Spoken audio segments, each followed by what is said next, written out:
Hello, today we will guide you through how to connect Lovable to Claude. To begin, open Claude and go to the New Chat page. Starting from a fresh chat is helpful because it gives you access to the tools and menu options you need to set up a new connector cleanly.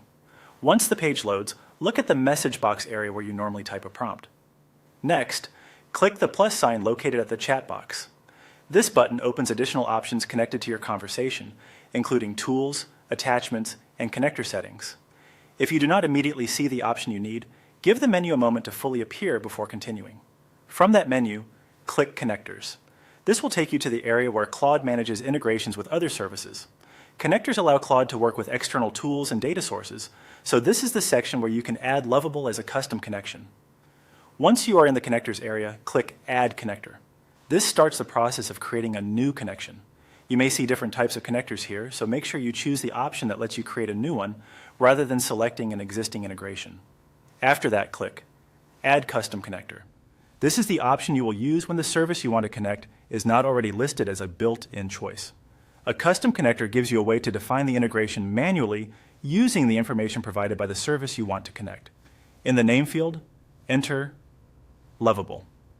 This helps you label the connector clearly so it is easy to recognize later. Using a simple and accurate name is a good practice, especially if you plan to add more connectors in the future. Next, paste the URL into the required field. Be careful to place it in the correct input box so the connection can be configured properly. If you copy the URL beforehand, this step should be quick. It is always a good idea to double check that the full link has been pasted correctly without missing characters or extra spaces. Finally, click Add, and then follow the on-screen procedure to complete the setup.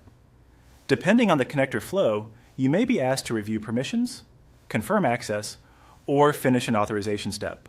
Just proceed through each prompt as it appears until the connection is fully created. Once that is done, Lovable should now be connected to Claude. If anything does not look right, review the connector name and URL entry, then repeat the setup carefully. That's it for the process, and you should now be ready to use the connection inside Claude.